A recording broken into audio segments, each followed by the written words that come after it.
so when I heard your thing about the Atlantic slave trade, it made me think. And what bothers me a lot is people just like, if they don't agree with it, they'll just say it's bullshit, without even taking any time to like kind of think through that. You know what I mean? Cognitive dissonance kicks in. The funny thing is a lot of those people are so-called conservatives, right? I call them red whites. So the red whites, what they'll do is they'll complain and they'll say, this liberal education, this education system, this liberal education, they lie to us in school. They say all this. And then I'll challenge that narrative of the Atlantic slave trade and blacks being here on this land before. And they'll go, that's blasphemy. And I'm like, wait, so you're telling me that you believe what you learned in school now? Like, you got to pick one. Either what you learned in school was hypocrisy and straight lies, or you decide to be a bigot. Which one is it, bro? But again, it's cognitive dissonance, and people want to believe that black people never did nothing. But how can you blame them when nobody's ever educated them on the history of Africans in Africa? I ask the people, I say, name an African kingdom. Exactly. So shut the fuck up, right? Like you have nothing to contribute to this conversation. You have no concept of history outside of what you were told in school with European and U.S. history. You don't even have a concept of Asian history. A concept of ancient history. You have no conception of anything outside of Rome and Greece. You don't know anything. So, whereas my self-education was reversed. I was studying ancient history. I was studying African history, and then I came back to relearning, Western civilization and their, ridiculous history, including things like the Great Stink. And it's like, how can you expect anything great from a people who went through something called the Great Stink? It's just terrible, like you want to talk about black people being savages, and you had something called the Great Stink, and you wonder why we had smallpox, cowpox, and chickenpox. Because you motherfuckers is just nasty. You know what I'm saying? But, when I said that on Rogan, a lot of people, had a lot of pushback. But the part that killed me was Jamie fact checked me live and was like, yo, there's a lot of validity to what he's saying. And I'm like, you didn't just hear Jamie fact check me? Because he fact checked me. Yeah, that was with you saying Jamie's wrong too? That was with like the number of people that came to North America, I think, right? Isn't that what he fact checked you on? The number of people he said only 5% actually came. Yeah. On those boats. But I mean, like I said, as a kid, it just didn't make sense to me, because I'm looking at the history books and I'm seeing brown people as natives. So in my head, I'm like, all right, so these is black people. There's only people I know that's brown, right? So then they tell us they brought us in from Africa. And I'm just like, why would you bring people from a whole other continent when there's people here already? And then you get into like Christopher Columbus. I always tell people, read a letter to Decent Angel. And you read a letter to Decent Angel, he's like, yeah, I landed on the island and the first thing I did was take slaves. So what he's basically saying is he's landed in Haiti or Haiti.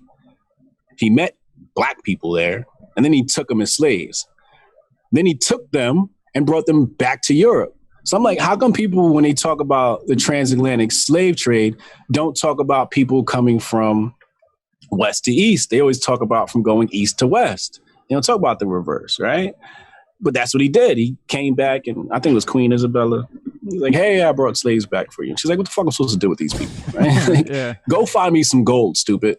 This is like what, Cristobal Colon was dealing with. But, like I said, I go straight to primary sources. You look at Bartholomew de las Casas, go look at what, de las Casas said about, after a while, he was like, damn, I think what we're doing, the enslaving of people is so wrong, and he was like a religious missionary type dude. And he was pushing Christianity onto the natives and, chopping people up, all types of savage behavior. But I'm reading primary sources.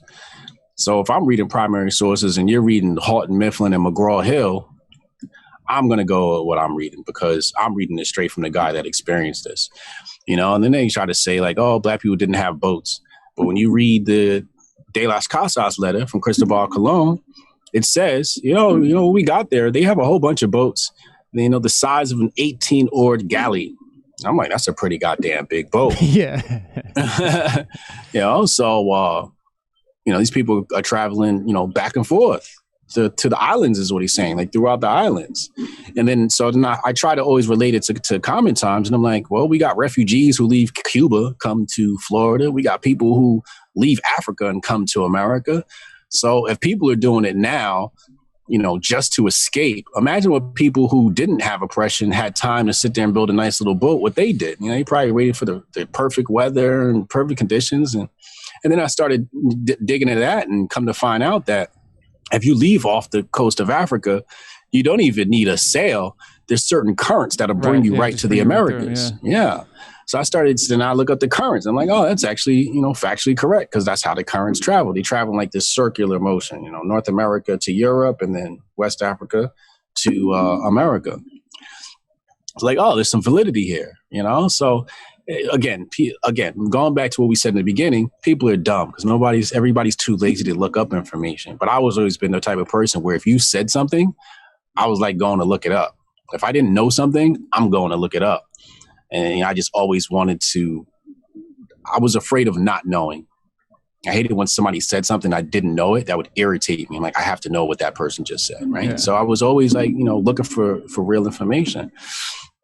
And that's how I came to a lot of these conclusions, on the Joe Rogan podcast. But it just doesn't make sense. Why would you go to Africa, bring people here, when you got people here you can enslave and were enslaving? Go look at Andrew Jackson and what he was doing to the natives. It's like they had a good POW population here already, and plus they were amalgamating the natives into society here as well.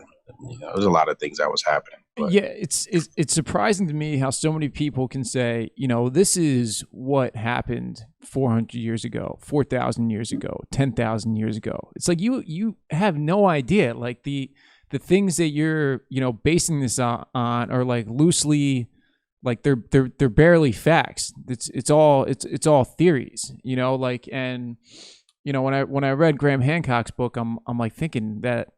He produced all sorts of evidence, whether it's concrete or not, it can be up for debate, about, people being in North America like 14,000 years ago.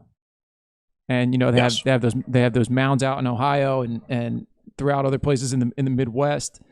And it's like, I don't understand why people just believe that, civilization started 6,000 years ago in Babylon, like out of nowhere. Advanced civilizations didn't exist until then. I mean, they have what's it called, Lucy, which is like a Australopithecus, whatever early modern human that they can carbon date to like 1.2 or 2.2 million years ago or whatever. And it's like, so what?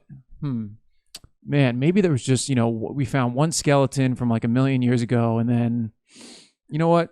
They didn't really figure their shit out for another 1.9 million years. It's like, it's like, how can you even like, it boggles my mind that like when you say stuff to people like this, and even when I'm saying now, it's like you go from whatever it was, I don't know the number on Lucy, but say it's 1 million years ago. So you're saying they went, 1,994,000 years without anybody getting their shit together, what? And that's my problem with religion, because you take somebody who's a Christian and they follow the Bible. I think according to the Bible, the earth is only like 6,000 years old or something like that, right? And it's just like, all right, bro. Like, if that's what you want to believe, go ahead. So when people say that to me, I say, well, how long is a year according to the Bible? And they go, what do you mean? How long is a year? Because a year on Jupiter ain't the same as a year on Earth. Right. So how long is a year according to the Bible? Yeah, I don't know shit about the Bible. Is that in the Bible at all? Do you know? I don't know. This is what they say to me. I don't study the Bible, right? Like, I'm not at that point in my life where I care to study it. I know I'm going to study it one day, but right now it's just not worth my time. But people come to me and they say, according to the Bible, the earth is 6,000 years old. So I ask them, well, how long is a year? And then they can't understand that. They're like, malfunction. And I said, well, go in your Bible and find out how long a year is. Go in your Bible and tell me how long a day is. Right? Because we don't know what they're referring to. Right. Even in Genesis, they say about the God, right? But when you go and look at the exact translation from Hebrew, it's gods, plural, right? So it's like, is there more than one God according to your book or nah? And then people are like, no, there's only one God. Well, your book says there's more than one God. It says your God is of other gods, one of other gods. But again, people don't go back into, translation and so on and so forth. So when it comes to religion, I usually just dismiss those people because you're not going back to original translation and you're not taking into consideration science, right? So then they'll say, oh, that's heretic. All right. If you want to live in the 16th century with your mind, go ahead and do that. But I'm going to choose to live in reality. And reality says people are here for millions of years. When people are here for millions of years, they tend to travel and spread out.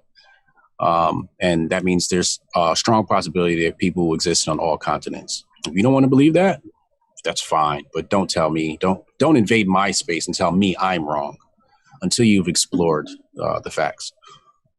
Yeah. I mean, you made a fair point about like language too. I picked up Spanish, working like landscaping jobs, over the years or whatever.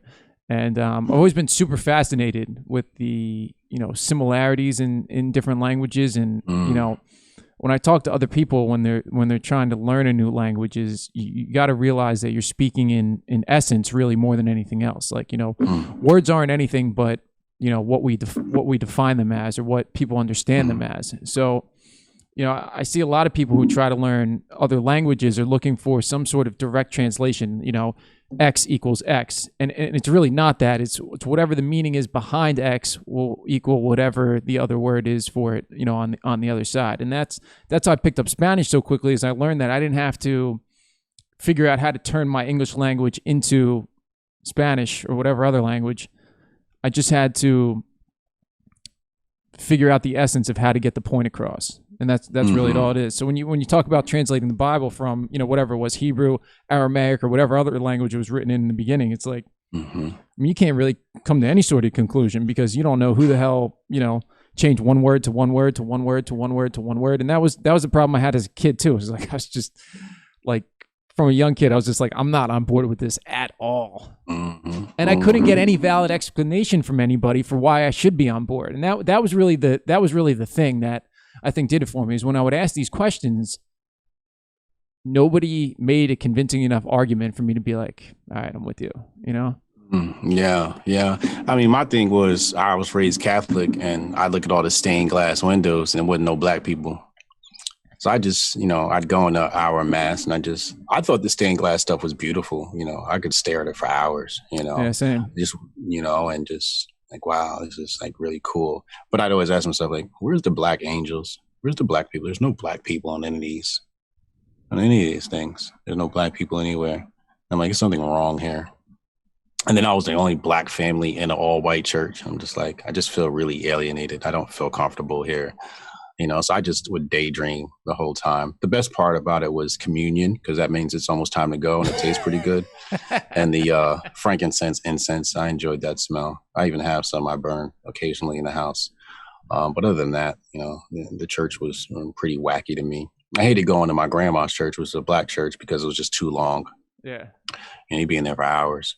It was like, y'all just want to go home and do something else. This is like really boring. It's the last thing a little kid wants to do at like 8 o'clock on a Sunday morning, is have to get dressed up and then sit down somewhere where you don't want to be sitting. Oh, yeah, really was not cool at all.